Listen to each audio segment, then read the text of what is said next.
Hi, my name is Shantelle. Welcome to tonight's story time. We're doing this every day at 7. And today we're going to read All's Well That Ends Well.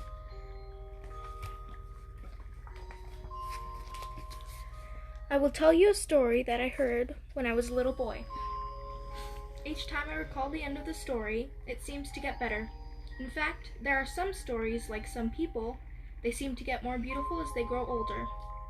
Once there were 2 very old farms, each with thatched roofs covered with grass and moss, and each with a stork's nest on the roof. The walls leaned to the right and to the left. There were only 2 or 3 low windows, and all of them were stuck fast, but one. The oven stuck out of the wall like a fat tummy.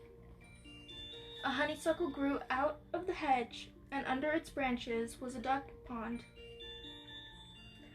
A watchdog barked at everyone passing by. In one of these cottages lived an old couple, a farmer and his wife. They possessed almost nothing in the world except for a horse which ate grass from the ditches at the side of the road. The farmer always rode the horse when he went to the city. His neighbors often borrowed the horse, and in return, they helped the good man with all kinds of jobs. However, he thought that it would be better to get rid of the horse. He decided to sell it or exchange it for something that would be even more useful to them, whatever it might be. "Something you appreciate more than anyone else does," said his wife. "Today there is a fair in the city. Go there with the horse. You will make a profit by selling it, or you can exchange it for something else. Anything you do is fine with me, so get ready to go." She put a beautiful scarf around his neck, which she tied with a very stylish double knot. She smoothed out his hat with the palm of her hand and gave him a big kiss. Then he rode off into town on the horse, to sell it or exchange it. "Yes, the old man knows what he is doing. He knows how to do business better than anyone else," said his wife, as she waved goodbye. The sun was blazing, and there was not a cloud in the sky. The wind blew up the dust from the road, along which all kinds of people hurried to get to the city, by cart, on horse, or on foot. They were all very hot, but there was no inn to be seen. Among these people walked a man leading a cow to the market. It was as beautiful as a cow can be. "She must give delicious milk," thought the farmer. "Now, that would be a splendid exchange, that superb cow in return for my horse." He called out, "Hey, you there, the man with the cow. I have an offer for you. A horse, I know, costs much more than a cow, but that makes no difference to me. A cow will give me more profit than a horse. Would you like to exchange your cow for my horse?" "I would be delighted," answered the man, and they exchanged their animals. Well, that had been taken care of, and the old farmer could have returned home because he had finished the business he had set out to do. But because he had looked forward to seeing the fair, he decided to go to the city anyway. He continued the journey with his cow, and as he walked briskly, it wasn't long before he joined up with another man leading a sheep of a rare breed, with a thick, woolly fleece. "Now, there's a beautiful animal I would like to have," said the farmer to himself. A sheep will find all the grass it needs along our hedges. During the winter, we can keep it in the house. That will be a nice distraction for my dear wife. A sheep will be better for us than a cow." He called to the owner of the sheep. "Hello, friend. Would you like to swap?" The man did not need to be asked twice. He rushed to take the cow and left the sheep behind. The old farmer continued his journey with the sheep. A little further on, he saw a man carrying a live goose under his arm. It was a fine, fat goose, a goose that you wouldn't find just anywhere. The old farmer admired it. "Now, there you have a nice creature," he said, walking up to the man. "That bird is extraordinary, so much fat, and such beautiful feathers." The farmer couldn't stop thinking about that goose. If it lived at our house, I bet my dear wife would find a way of making it even fatter. We would give it all of the leftovers. What a size it would get. I remember my wife often saying, "Ah, if we had a goose, that would be so nice, together with all our ducks. This is perhaps the chance to get one, and one that is worth two." "Listen, my friend," he said, "would you like to trade with me? Take my sheep and give me your goose in return. I ask for nothing more."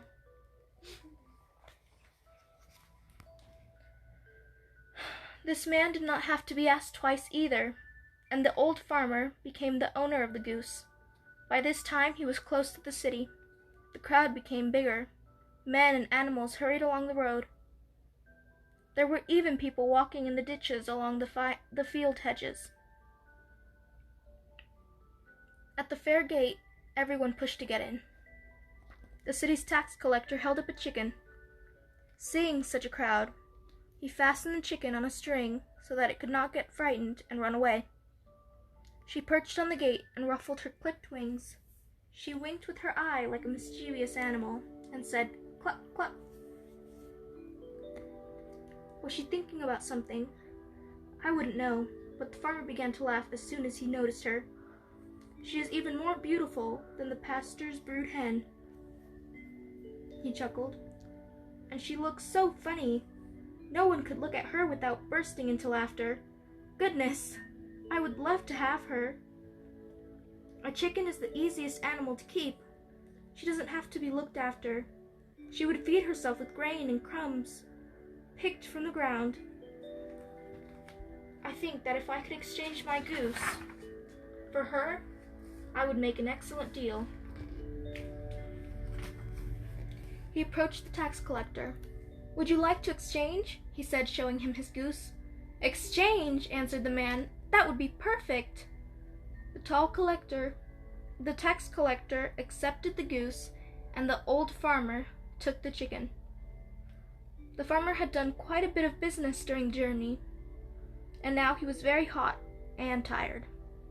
He needed something to drink and to eat, so he went into the inn. A boy was just leaving, carrying a bag filled to the brim.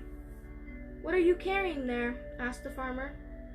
"A bag of stunted apples that I'm going to feed to the pigs," replied the boy. "What did you say? Stunted apples for the pigs? But that is a wasteful extravagance. My dear wife does great things with stunted apples. How happy she would be with all those. Last year, our old apple tree next to the stables did not give a single fruit. We will place them in the cupboard and save them until they have ripened. That is a sign that one feels comfortable, my wife always says. What will she say if she has a bag full of apples? I would love to do her that favor."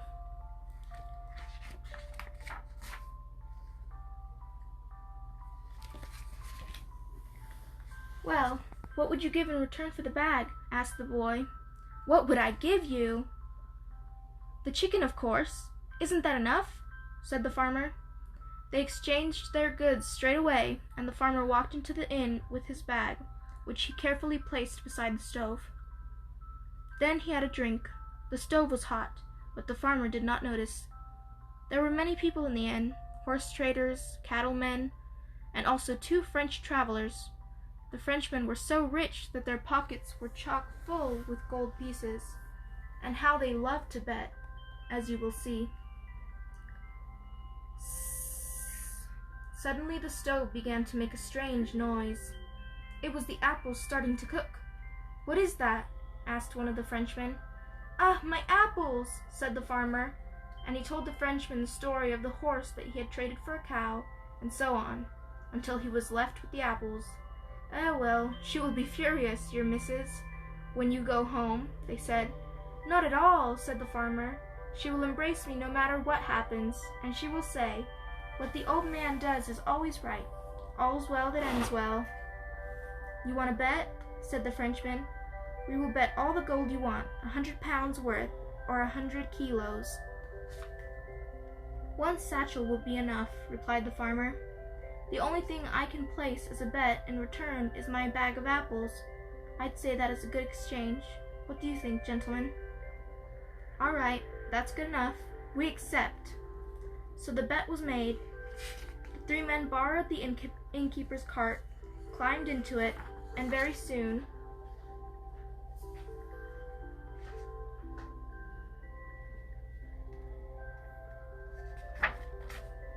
they arrived at the little rustic farm.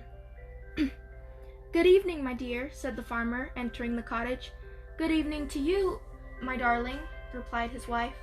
I have exchanged the horse. Ah, you know how to do business, said the woman, and she embraced him without paying any attention to the bag of apples or the strangers. I exchanged the horse for a cow, said the farmer. Thank heavens, the good milk we will have, and butter, and cheese. That is a wonderful exchange, cried his wife. Yes, but then I traded the cow for a sheep, continued the farmer. Well, that is even better, smiled his wife. We have enough grass to feed the sheep, and she will give us milk too.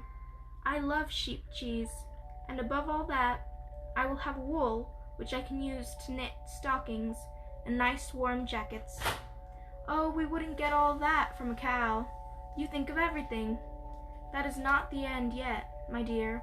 I exchanged this sheep for a goose. Well then, we will have a lovely roast goose for Christmas this year.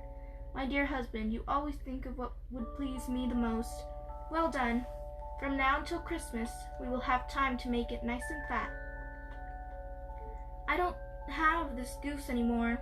I have taken a chicken in return, continued the farmer. A chicken has its value, nodded his wife. A chicken lays eggs. She sits on them, and little chicks will hatch out that grow up, and soon we will have poultry. A real farmyard. That has always been my dream. It is not there anymore, dear wife. I exchanged it for a bag of stunted apples, finished the farmer. Really? Is that true? Gasped his wife.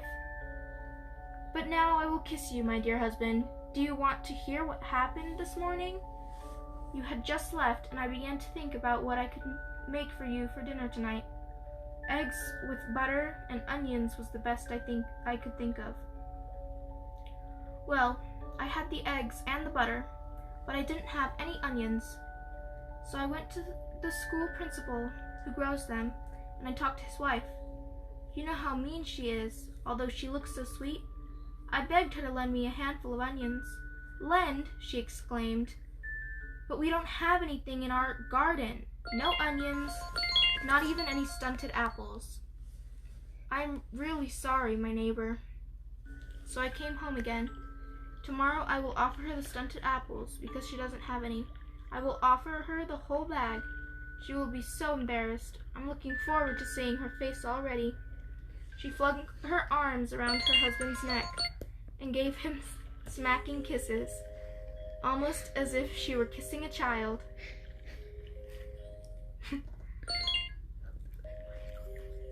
Well, well, said the two Frenchmen. The fall in value has not changed her good mood for even a second. I think you have won your bet, friend.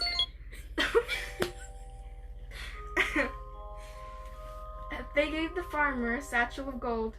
His wife was even more delighted. Sorry, someone really wants to get a hold of me. They gave the farmer a satchel of gold. His wife was even more delighted with it after all that bargaining, and the man was suddenly richer than if he had sold his horse 10 times, at 30 times its value. That is the story that I was told when I was a little child, and it seems very sensible to me. Now you know it as well, and never forget it. What the old man does is always right, and all's well that ends well. Okay guys, that's it for today. Come back tomorrow at 7 for a different story. Have a good night.